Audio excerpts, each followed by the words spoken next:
আসসালামু আলাইকুম রহমতুল্লাহ। প্রিয় শিক্ষার্থীরা, সবাইকে স্বাগত জানাচ্ছি। আমি আজহারুল ইসলাম, প্রভাষক গণিত, কুষ্টিয়া ইসলামিয়া কলেজ। তো আজকে অষ্টম শ্রেণীর শিক্ষার্থীদের জন্য আমি ক্লাসটা রেডি রেখেছি। তো তোমাদের সামনে পরীক্ষা, অর্ধবার্ষিক পরীক্ষার মধ্যে তোমাদের অধ্যায় 1 রয়েছে। অধ্যায় 1 দেখো, পরীক্ষার মধ্যে শিক্ষার্থীদের সবচেয়ে যে সমস্যাটা হয় সেটা হচ্ছে এমসিকিউ প্রশ্নে আনসার করতে গিয়ে তারা তাদের সময়কে নষ্ট করে ফেলে। এমসিকিউ প্রশ্ন কিভাবে তুমি দ্রুত সময় দিতে পারো, এই জন্যই আমি ব্যাখ্যাগুলো উপস্থাপন করব। তাই আশা করি অষ্টম শ্রেণীর শিক্ষার্থীরা অনেক উপকৃত হবে। তো আসো যাই, আমি চ্যাপ্টার 1 তোমাদের এমসিকিউ সহজ সমাধান কিভাবে তুমি সহজে সমাধান করতে পারো এটা নিয়ে আলোচনা করব। পাঠ্য বইয়ের অনুশীলনীর প্রথম 1 নম্বর এমসিকিউ। এটার মধ্যে কি আছে? 3 ক্রমের বেজিক বর্গ গঠনে 3টা অপশন আছে, কোনটা সঠিক এটা তোমাকে আনসার করতে হবে। তাহলে আসো যাই, 3 ক্রমের যে বেজিক বর্গটা কেমন থাকে। 3 ক্রমের বেজিক বর্গের কথা বলছে। দেখো এখানে আমি একটা ঘর অঙ্কন করলাম। তাহলে বেজিক বর্গের সময় দেখো এইভাবে আছে 3টা ঘর, তাহলে এভাবে থাকবে ঠিক 3টা ঘর। তাহলে আমরা এটাকে বলি তোমার সারি, এটাকে বলি কলাম। আচ্ছা লক্ষ্য করো, তাহলে এই যে তোমার 1 2 3 1 2 3 প্রত্যেক দিয়ে 3টা, তাই এটাকে বলে 3 ক্রমের ম্যাজিক বর্গ। এখন আসো যাই যে এই যে 3 ক্রমের ম্যাজিক বর্গ কিভাবে গঠন হয় এটা তুমি অন্য ক্লাসে জেনেছ। তো এখন আমি দেখাচ্ছি যে 3 ক্রমের যে ম্যাজিক বর্গের ক্লাসটা ছিল ওইখানে তোমাদের এরকম হবে ছিল 2 5 8। এখন বিস্তারিত এটা বোঝাবো না, ঠিক আছে? বিস্তারিত ভাবে এটা এখন বোঝাবো না, যেহেতু এটা অন্য ক্লাসে বোঝানো হয়েছে। 6 7 1 তারপরে 3 4 9 3 4 9। এটা ছিল তোমাদের 3 ক্রমের ম্যাজিক বর্গের সিস্টেমটা। এটা আমি আলোচনা করেছি। এখন আমি এমসিকিউ এর জন্য বোঝাচ্ছি। দেখো প্রথমে লিখছে ম্যাজিক সংখ্যা হবে 15। দেখো ম্যাজিক সংখ্যাটা কি? 2 আর 9 যোগ করলে 11 আর 4 15। এইভাবে যোগ করলে 15, যেদিকে যোগ করো 9 5 আর 1 যোগ করলে 15, কোনাকুনি যোগ করলে কি 15। তাহলে আমাদের কথা হচ্ছে ম্যাজিক সংখ্যাটা 15 হবে। প্রথম 1 নাম্বারটা সঠিক। দ্বিতীয়ত আসো, কেন্দ্রে ছোট বর্গক্ষেত্র সংখ্যাটি হবে 5। কেন্দ্র কি? দেখো এখানে ঠিক মাঝামাঝি আছে কি 5। তাহলে কেন্দ্রের মধ্যে ঠিক ছোট বর্গক্ষেত্রের সংখ্যাটা আছে কি 5 আছে। আমাদের 1 ও সঠিক, 2 ও সঠিক। 3 এর মধ্যে কি আছে? ক্ষুদ্র বর্গক্ষেত্রগুলোতে 1 থেকে 15 পর্যন্ত ক্রমিক স্বাভাবিক সংখ্যা বসা থাকে। বলছে ক্ষুদ্র বর্গক্ষেত্র কি? এই যে একটা বর্গ বর্গ, তাহলে এখানে আমরা দেখছি সর্বোচ্চ 9 পর্যন্ত সংখ্যা আছে, 1 থেকে 9 পর্যন্ত, কিন্তু বলছে এখানে 15, কিন্তু 15 পর্যন্ত আমাদের নেই।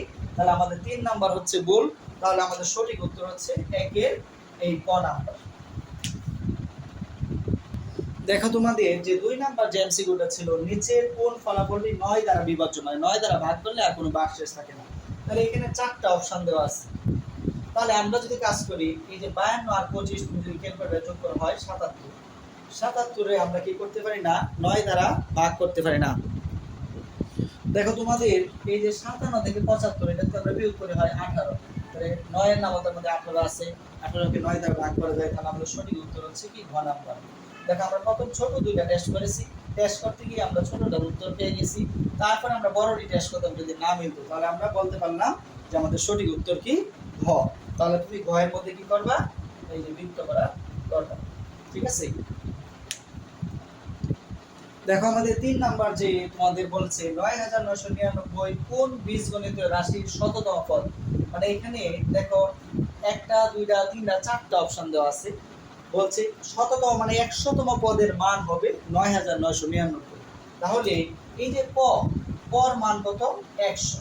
তাহলে আসলে আমরা যদি যাচাই করি 99 এর সাথে ক গুণ, তাহলে 99 এর সাথে যদি তুমি ক গুণ করো, 100 এর সাথে যদি 99 গুণ করো তাহলে হয় 9900।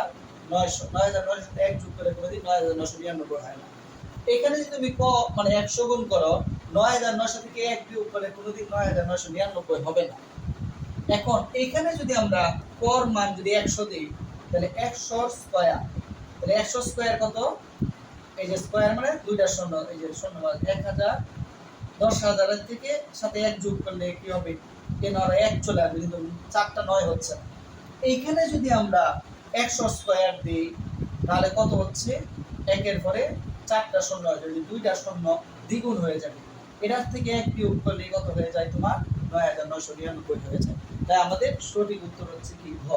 এটা হচ্ছে একটা টেকনিক, মানে ফর্মুলা, এটা বের করার একটা সিস্টেম, শর্ট ভাবে। তুমি যদি বলো যে না স্যার আমি এরকম শর্টভাবে করবো না, আমি অঙ্কের মতো করবো, তাহলে সময় বেশি লাগবে।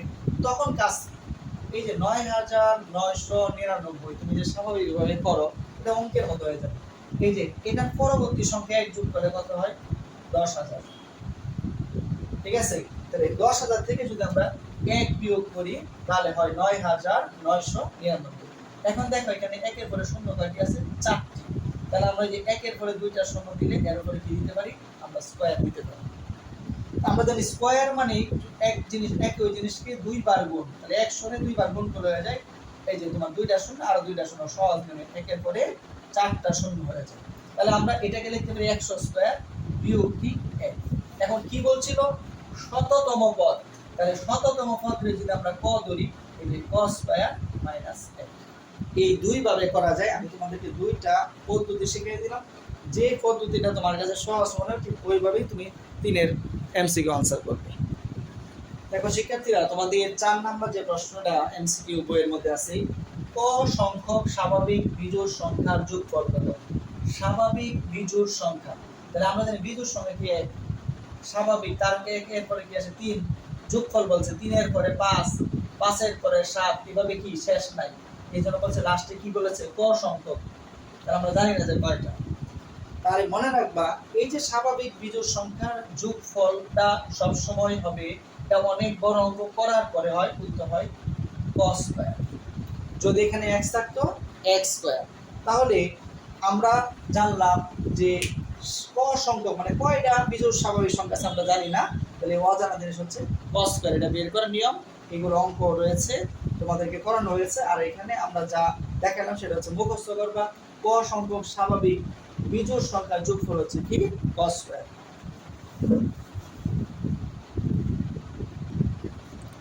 শিক্ষার্থীরা, তোমাদের পাঠ্য বইয়ের অনুশীলনের মধ্যে একটা সৃজনশীল দেওয়া আছে। সৃজনশীল থেকে ৬ এবং ৭-এর আনসার উদ্দীপক থেকে। দেখো এখানে একটা ম্যাজিক বর্গ দেওয়া আছে, এটার আলোকে তোমাকে ৬ এবং ৭ নাম্বার প্রশ্ন উত্তর দিতে হবে। ক চিহ্নিত স্থানে, এই যে এখানে আছে দেখো ক ১২, ১৯, ১৪, ১৭, ১৬, ১১, ১৮, ১৩, কিন্তু এখানে ক স্থানে উপযুক্ত সংখ্যাটি কত হবে? এখানে তোমাকে অনেক অপশন দেওয়া আছে, ৪৫, ২০, ১৫, ৩। তুমি কিভাবে আনসার করবা? দেখো এখানে স্পষ্ট বলা আছে এটা একটা ম্যাজিক বর্গ। আর আমরা জানি ম্যাজিক বর্গের মধ্যে সিরিয়ালে সংখ্যাগুলো দেওয়া থাকে, স্বাভাবিক সংখ্যাগুলো। দেখো এখানে আছে ১১, ১২, ১৩, ১৪, এরপরে ১৫ নাই, আছে ১৬, ১৭, ১৮, ২০, তার মানে ১৫ বাকি রয়েছে। তাহলে আমাদের সঠিক উত্তর হবে কি? ১৫। আশা করি বুঝতে পেরেছো। এটা হচ্ছে ব্যাখ্যা, যে কথাগুলো তোমাদের গাইড বইয়ের মধ্যে নিচে দেওয়া নাই। ৬ নাম্বার সহজে আনসার শেষ। ৭-এ আসো। ম্যাজিক বর্গটি মানে এই বর্গটির ম্যাজিক সংখ্যা কত? ম্যাজিক মানে কি? এই যে তুমি এইভাবে যোগ করছো ১২, ১৯ আর ১৪ হয়ে যায় ৪৫। এইভাবে যোগ করলে হয়ে যায় ৪৫, এইভাবে যোগ করলে ৪৫, এই অজানা জায়গায় ১৫ দিলে হয় ৪৫। তার মানে যেদিকে তুমি মিলাও না কেন, কোনাকুনি উপর নিচে ৪৫ হয়ে যায়। তাহলে আমরা বলবো যে আমাদের ম্যাজিক সংখ্যাটি হচ্ছে কি? তোমার ৪৫। এই যে ১২ আর ১৯ যোগ করলে ৩১ আর ১৪ যোগ করলে ৪৫। এটা হচ্ছে ৬ এবং ৭-এর ব্যাখ্যা। দেখো তোমাদের পাঠ্য বইয়ে যে ৮ নাম্বার যে এমসিকিউটা আছে, প্রথম ৩টি বিজোড় স্বাভাবিক সংখ্যার যোগফল। তাহলে আমরা প্রথম ৩টি বিজোড় স্বাভাবিক সংখ্যা, দেখো কি বলছে? বিজোড় স্বাভাবিক সংখ্যা। তাহলে স্বাভাবিক সংখ্যা প্রথম, বিজোড় স্বাভাবিক সংখ্যা ১।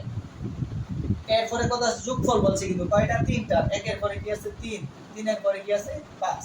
তাহলে এই ৩টা যদি আমরা যোগ করি তাহলে ফলাফল পাচ্ছি কত? ৯। এখন এই যে ফলাফলটা পেয়েছো ৯, এই ৯টা কি পূর্ণবর্গ সংখ্যা কি না প্রথম যাচাই করি। পূর্ণবর্গ মানে কি? যাকে বর্গ হিসেবে লেখা যায়।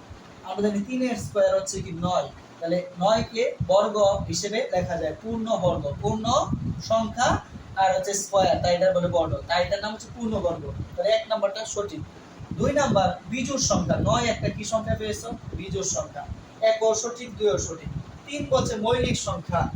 ৯ কি একটা মৌলিক সংখ্যা? নয়, কারণ ৯কে ৩ দ্বারা ভাগ করা যায়। আর আমরা জানি যে সংখ্যাকে শুধুমাত্র ওই সংখ্যা ছাড়া আর অন্য কোনো সংখ্যা দ্বারা ভাগ করা যায় না, তার নাম হচ্ছে মৌলিক সংখ্যা। যেহেতু একে ৩ দ্বারা ভাগ করা যায়, তাই এটা মৌলিক সংখ্যা নয়। তাহলে ৩ নাম্বার উত্তরটা ভুল। তাহলে সঠিক উত্তর হচ্ছে ১ এবং ২। তাহলে আমাদের ক নাম্বার হচ্ছে আমাদের আনসার ১ ও ২। এই হচ্ছে তোমাদের পাঠ্য বইয়ের অনুশীলনীর ১ থেকে ৮ এমসিকিউ এর তোমার সমাধানের ব্যাখ্যা।